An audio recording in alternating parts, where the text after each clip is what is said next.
right, guys, welcome to lesson 3-3, converse, inverse, and contrapositive. So make sure you have your springboard book open to lesson 3-3, a pen or a pencil, highlighter, and your vocab sheet handy so you can be entering in some of your vocab that we're going to learn today because there's going to be a lot of it. Okay, so we are on page 32. And what we're going to be doing today is to determine the truth value of the converse, inverse, and contrapositive of a conditional statement, and then write and interpret biconditional statements. Okay, so in the last lesson, we learned about a conditional statement that was written if P, then Q. Okay, so remember, P was our hypothesis, Q was our conclusion. So every conditional statement has three related conditionals, and those are the converse, the inverse, and the contrapositive. So the converse we get from interchanging, okay, the hypothesis and the conclusion. So instead of PQ, we flip the order and we say if Q, then P. Okay, the next one is the inverse, and the inverse is formed by negating both the hypothesis and the conclusion. So we would say if not P, then not Q. So negate just means to switch it around, okay, to kind of flip the sign of it. We could think of it like that. The last one is contrapositive. And contrapositive is formed by interchanging and negating your hypothesis and your conclusion. So not only do we switch the order, we also negate. So if not Q, then not P. So we're going to practice writing these in the different forms. So we have a conditional statement from your book, which is if a figure is a triangle, then it is a polygon. Okay, so if you didn't know what a polygon was, I grabbed the definition from our glossary that just says it's a closed figure with sides formed by three or more coplanar segments that intersect at exactly two segments. Okay, meaning a figure that's formed by three or more sides. Okay, so my hint for us when we start these is to always identify your P and your Q, your hypothesis and your conclusion first, because if you have those identified, then it's easy to kind of go in and switch them around, right? Okay, so let's look at our statement. If a figure is a triangle, so remember the if is our trigger word for our hypothesis. So that's your P. Okay, then it is a polygon. So then was our trigger word for our conclusion. So our Q. Okay, so our conditional statement there is if a figure is a polygon or a triangle, then it is a polygon. So for the converse, we would say that if a figure is a polygon, then it is a triangle. Because remember, we have our P and our Q. So the converse just means we switch the order. If Q, then P. So if you could see here, I took my P and my Q, and we just swap them around, okay? The inverse says that we keep the order the same as the conditional. All we do is negate them, okay? So we would say not P, then not Q. Okay, so if a figure is not a triangle, then it is not a polygon. So that's how we would write that in as an inverse statement. Okay, lastly, we have the contrapositive, and the contrapositive is when we interchange and negate both statements. So not only do we flip the order, we also switch them to the not form. So not Q, then not P. So we flip the order and negate them. So I take that and I say, if a figure is not a polygon, then it is not a triangle. Okay, so let's look at the truth or falsity of these statements. So again, according to our definition, a polygon is a figure formed by three or more sides. So let's look at our conditional statement. So if a figure is a triangle, then it is a polygon. Well, how many sides do a triangle have? They have three, right? So that matches our definition. We would say that's true. So let's look at our converse that says if a figure is a polygon, then it is not a triangle. So is there any polygon that we can think of so a polygon, a figure of 3 or more sides that's enclosed? Can we think of anything that is not a triangle? So can we give a counter example? So hopefully you thought of a counter example, and I'm just going to say a square. Okay, a square is a polygon, but it's not a triangle. So there is a counter example to that statement, meaning it's false. Okay, let's look at the inverse. If a figure is not a triangle, then it is not a polygon. Well, if a figure is not a triangle, it could be a square, could be a rectangle, could be a rhombus, could be anything, and it could still be a polygon. So again, we could say that this is false. And my counter example is a square again. Okay, and lastly, let's look at our contrapositive that says if a figure is not a polygon, then it is not a triangle. Okay, so if it's not a polygon, it means it's not a closed figure by 3 or more sides. So if it's not a closed figure, it doesn't match the definition. So this would actually be true. If it's not a polygon, it can't be a triangle, or it can't be any shape really. Okay.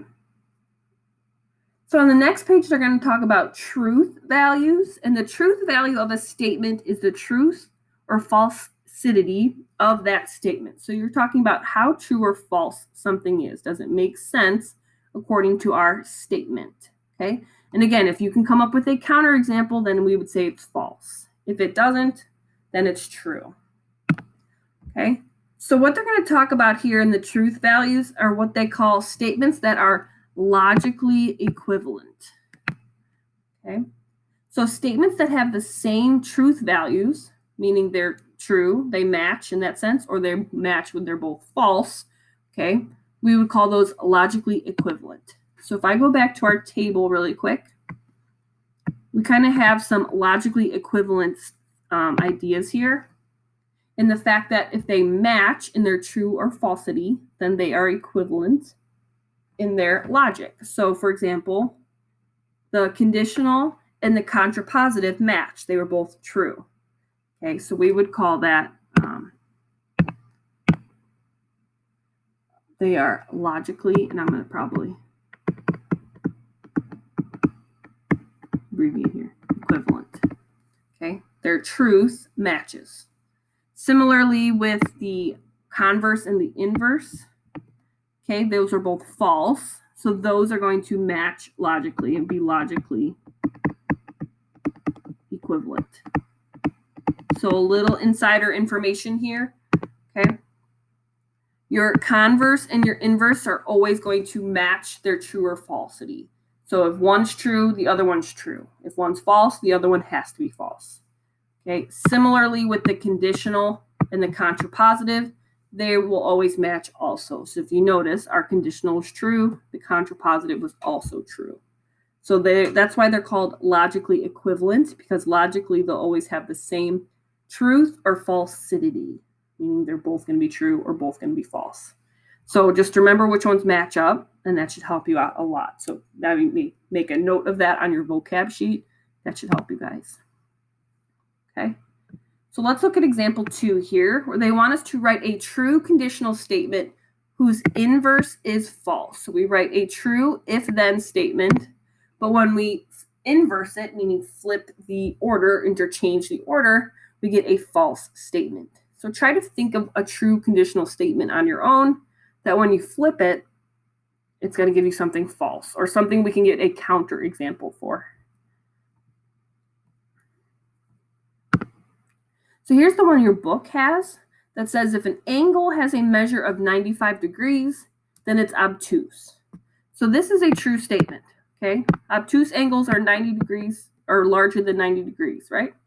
So that's true. So when I find the inverse, so let's real quick label our P and our Q. So an angle has a measure of 95 degrees. There's our hypothesis. We're saying then it is obtuse. So there's our conclusion, our Q. So remember, the inverse will flip the order. It's going to say if Q, then P. So if I swap this order, I'll get this. If an angle is obtuse, then its measure is 95 degrees. Okay, well, can you think of a counter example that can make that a false statement? Okay. First example I can think of is, let's say, just 120 degrees. If an angle is 120 degrees, it's still considered obtuse, right? So even though the conditional statement was true, when we form its inverse, it's actually false. Okay. So just be on the lookout for those, because remember, the conditional goes with the contrapositive. So they don't have to have the same logical equivalence because they're not the ones that go together. Inverse and converse go together. They would match in their truth. So let's look at a biconditional statement. Okay, when a statement and its converse are both true, they can be combined into one statement using the words if and only if. So if a statement has if and only if, we call that a biconditional statement. Okay, all the definitions you have learned are biconditional statements. So to kind of word that a little more simpler, we would look at it like this. Okay. In order for something to be considered biconditional, all four of those statements would have to have a true truth value to it. So the conditional, the converse, the inverse, and the contrapositive would all have to be true statements. Okay. And they're saying all the definitions that we've learned would match that kind of description. So remember, the clue words for, or the trigger words for a biconditional statement, we'll use if and only if. So be on the lookout for those. Okay. So let's look at an example here, and we're going to rewrite them into the different forms. So consider the statement. Numbers that do not end in 2 are not even. Okay. So let's label our P and our Q. Let's start there. Actually, we have to write it as an if-then statement. So rewrite the statement in if-then form and state whether it is true or false. So let's start there. So let's rewrite our statement into a conditional if-then statement. So hopefully we had something like this. So if a number does not end in 2, then it is not even. Would you say this is a true or a false statement?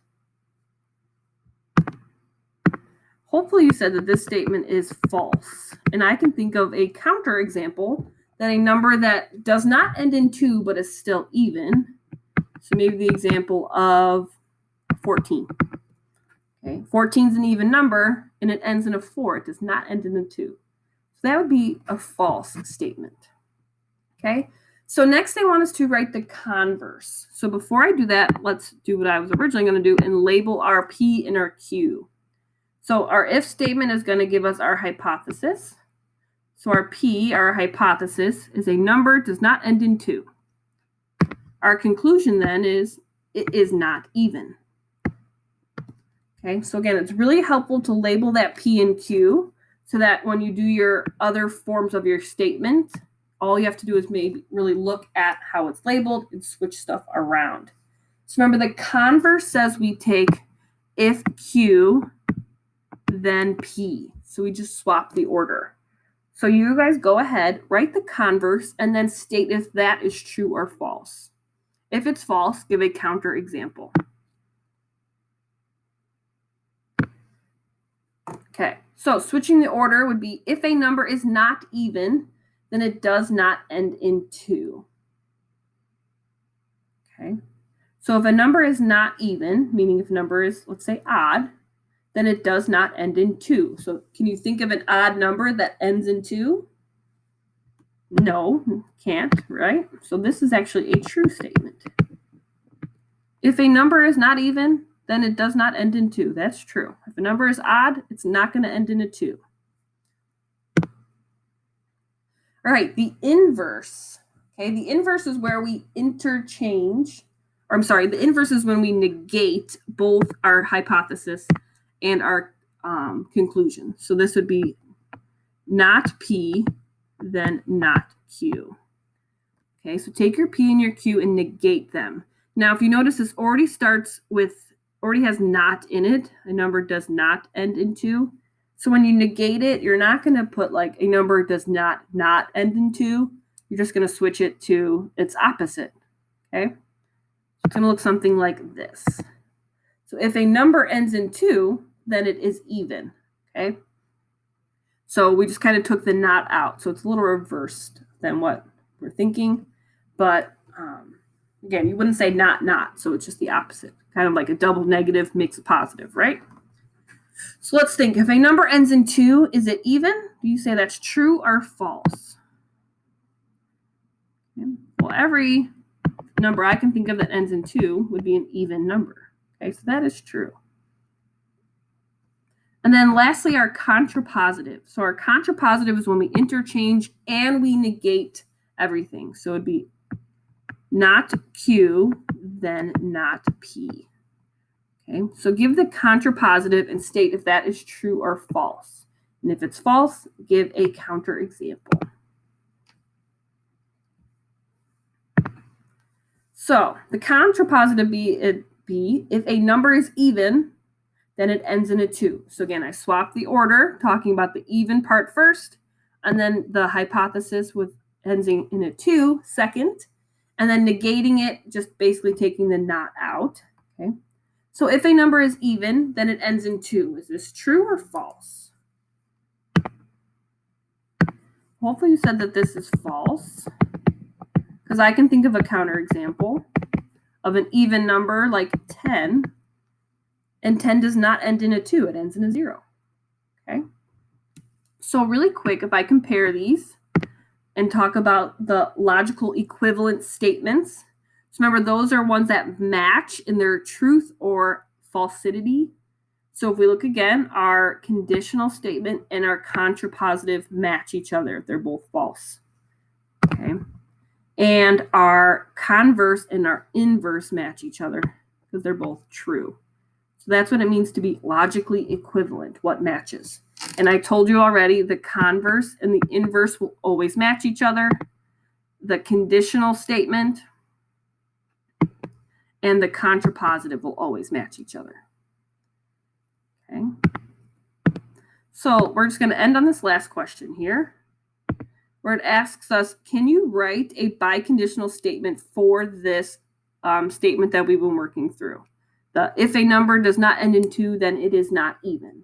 So remember what biconditional means. Can we write a biconditional statement for that conditional statement?